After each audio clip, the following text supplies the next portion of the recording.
I'm Shivananda, the Chief Technology Officer at PayPal, and I would like to talk about the past, the present, and the future of AI.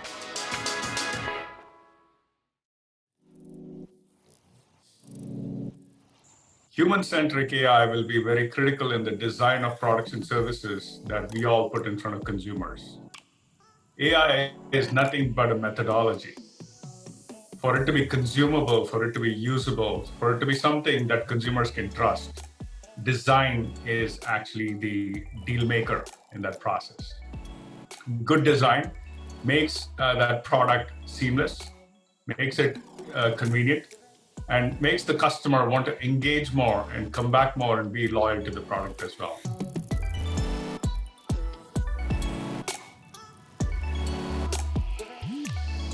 For consumers to be able to trust the experiences, they have to trust the organizations that are actually dealing with all of their data. And data is the raw fuel on which AI runs. The relationship between a customer and a company is based on the trust they build over time. And that is through day-to-day actions and day-to-day experiences that they have with the products and services that the company provides. When a customer can trust the platform or the company that is delivering experiences based on AI, they begin to implicitly trust the AI behind the experiences that they are being put in front of. Developers and companies around the world will need to take various things into consideration when building AI-driven experiences. Most of all is to respect the customer and the boundaries that they have. That comes in the form of building experiences that are easy to use, but at the same time, not spooky to the point where they scare the customer.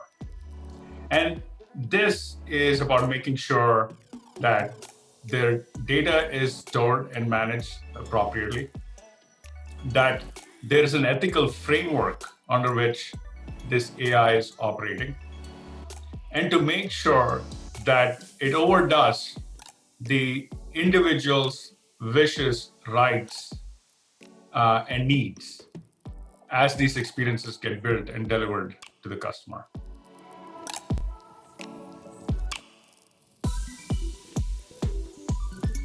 Governments and regulators have a big role to play in this ecosystem as well.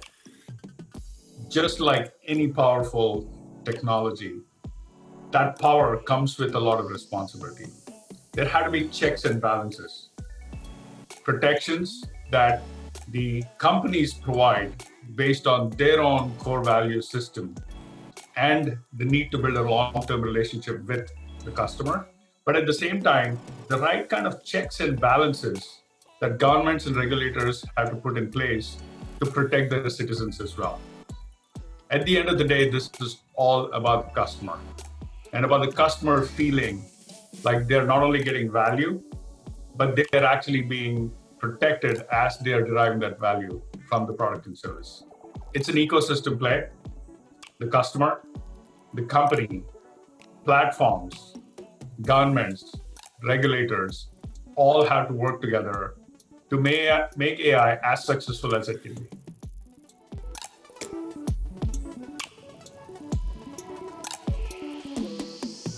Customers themselves have to be a part of this process as well. We, for example, as a customer champion company, believe in listening to our customers in their context, actually shadowing them, helping understand what they want, and sometimes trying to understand implicitly what they need. And this input from the customer will make the product and the service that we create relevant. This has been how product development has been done over decades now at all the great companies and brands that we know. And when a product becomes relevant to a customer, it's great for the company because the demand is going to be high. And because they provided the input in building that experience, it's going to be something that they'll adopt. They'll actually use over and over again, come back to it, and engage as much as they can.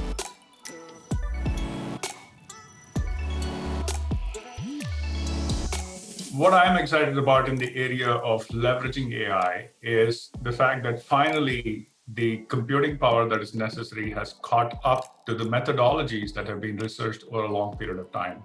And therefore, you're seeing more relevant applications of AI from a customer perspective. We already live in a world where experiences around us are being powered by AI. Anything that we want to look up and learn more about and do a web search for has AI built into it.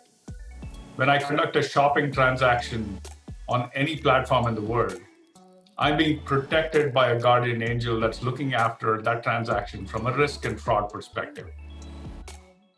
Devices around me are aware of my presence and therefore can go on and off or actually serve the music that I desire.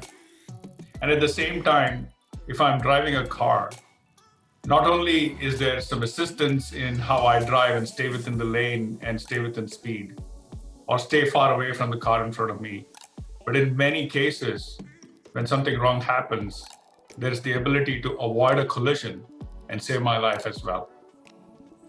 This is what excites me, and we are only getting started.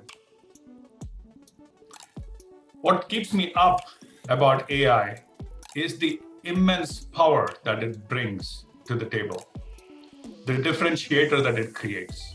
While AI by itself will become commodity over time and will be a part of every experience that we have, that power comes with a lot of responsibility.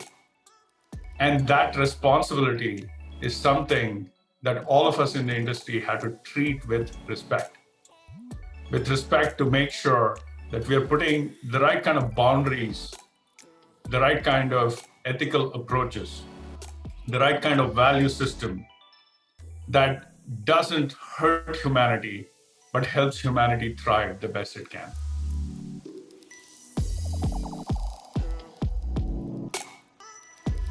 When it comes to responsible and ethical AI, we are all on a learning journey. The industry has been through understanding now the power of what AI can do to experiences and products. And at the same time, it has just started to experience what can actually go wrong with the process as well. Humanity as a whole is a learning race. And what we are all doing is taking from those first experiences, understanding the obligations that we have to customers, the obligations we have to communities, and the obligation we have to the whole planet to make sure that we actually put guardrails around what AI can do and collaborate across the industry to create new standards and best practices around how AI should be implemented, and then adhering to those code of ethics, if you will, in deploying AI and leveraging AI in everything that we do at our companies, but always on behalf of the customer.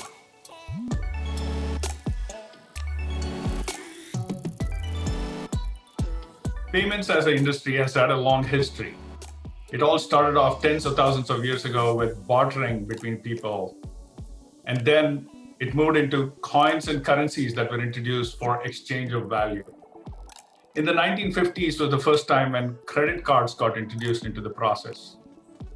And then in the early 2000s and mid 2000s is when the mobile phone actually came into play.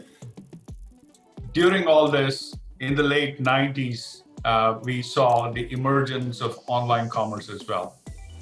So payment has seen most acceleration in the last 2 decades compared to many, many centuries ahead of that. But payment still, in terms of digitization and what it can be, is still getting started. When I look at the future of payments, there is continued acceleration of digitization of payments, which we've seen already through the pandemic. What we'll also see is very convenient access that customers will have to goods all around the world from all kinds of merchants. Advanced capabilities, including artificial intelligence, that will help protect those transactions and make sure they're safe and secure, and are adhering to all the obligations we have to regulations in various markets, whether it's related to transactional integrity or, for that matter, ethics and privacy and so on. But all in all, what I'm excited about is payments becoming ambient, payments going into the background, payments not being an explicit activity in a transaction.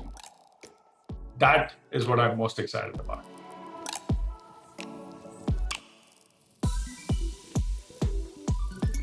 When we think of ambient payments, it's important to understand how payments have occurred in the past as well.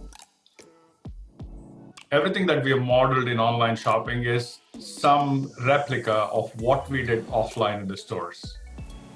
There was a cart in the stores that we went into and put things into. So we replicated a cart on the internet. At the end of shopping, you'd go to a counter and you would actually finish the transaction there. So we built checkout. And the final activity you did during that shopping experience was you paid, whether it was through cash or card or whatever means that you used. So payments has always been an explicit action that you took at the end of a shopping experience. What has happened is when you begin to reimagine payments and you begin to reimagine what online shopping is able to bring to the mix, there are various things that you can actually take away from a friction perspective. Today, if you were to take a ride share with an Uber or a Lyft, you use your mobile device to summon a ride, you start the ride, you take the ride, you finish the ride, and you walk away. When did the payment happen? The payment happened in the background. You didn't have to explicitly do it. But don't get me wrong, ambient payment doesn't mean that your intent is not involved. You expressed your intent for the ride, and the payment happened when that intent was fulfilled. That is what ambient payments is all about. All of us already experienced this today through the experiences in design that I mentioned, but also through activities like monthly subscriptions and so on.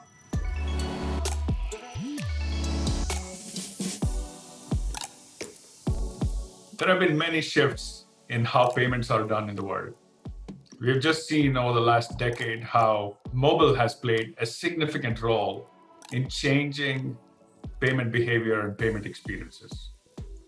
As we go forward, design and user experiences will continue to play a very critical role in how these experiences come about.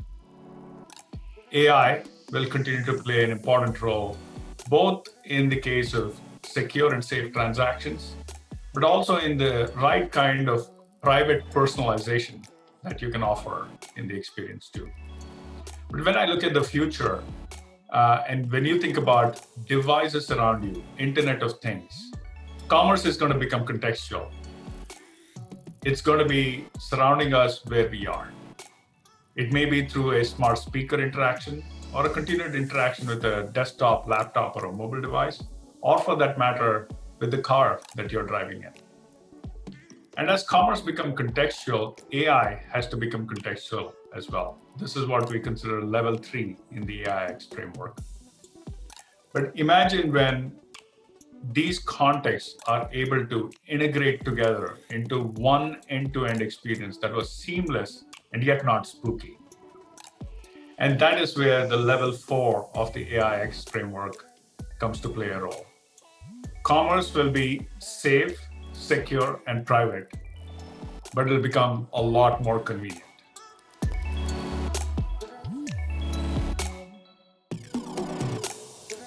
All of us as individuals have various personas.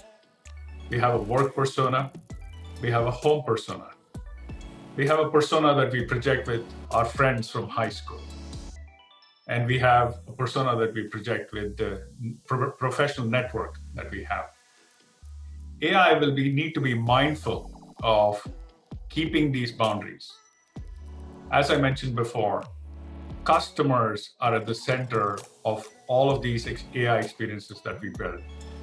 And we need to do it in a way that aids the customer, but doesn't necessarily begin to alter their life in any way. And those contextual boundaries are something that AI will need to respect. Computing code have all been about algorithms and logic. But over time, computers have learned how to listen to sound and synthesize it.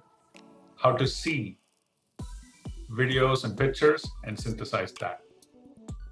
In the long term, if we want to get to truly human-like experiences, just intelligence and logic and the ability to see and listen is not enough. It's important to feel. It's important to understand emotion. And those are some of the biggest barriers that I see to AI. To layer on top of the intelligence, the emotional quotient that is required to create truly delightful and personalized experiences, one that feels more human to the customer, and ones that makes it feel like AI is a companion, not another gadget.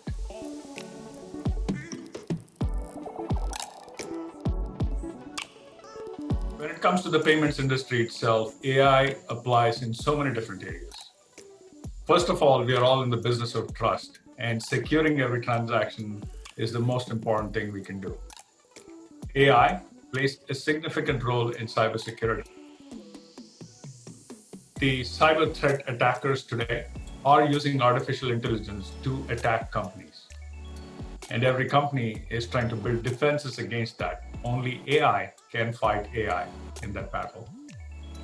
Second, in terms of fraud and risk, to make sure that the transactions that are coming into the system are safe for the consumer, safe for the merchant, and safe for the platform as well. And this means looking at the context of the transaction and in milliseconds, making sure it is something that we want to support.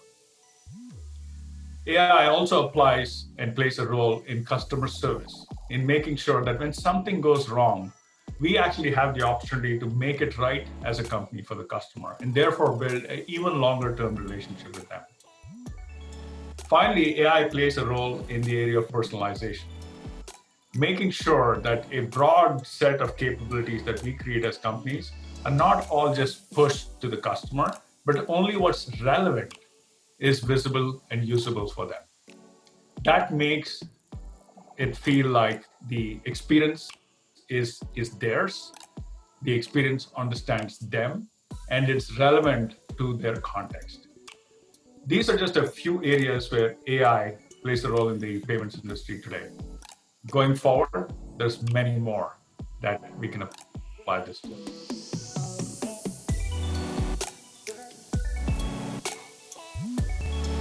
When it comes to building AI-based experiences for our customers, all of us should think of the trust with the customer as the final line not to cross.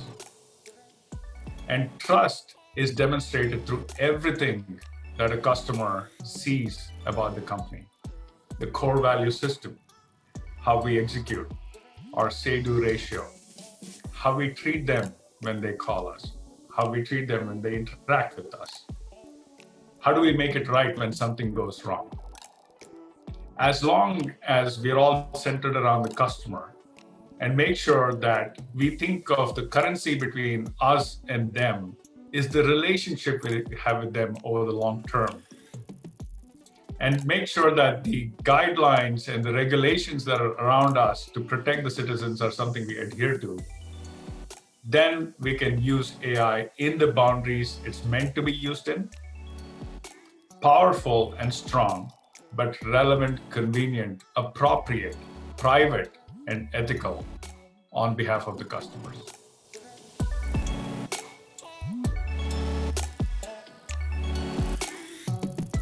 There are 1.8 billion people in the world today that are underserved by the current financial systems. Internally, we talk about how it has become costly to be poor. The poorest of people pay the most and take on the most inconvenience in terms of managing and moving their money. We'll have to start with financial literacy. As companies, as governments, and even as customers, everyone has a role to play in financial literacy. And through financial literacy, we can actually bring the underserved into the system and help them make sure that they get to keep all of the money that they make through their hard work and livelihood. This is an obligation we have to the world, to our customers, ones that are customers today and ones that need to be our customers that we need to create a platform for going forward.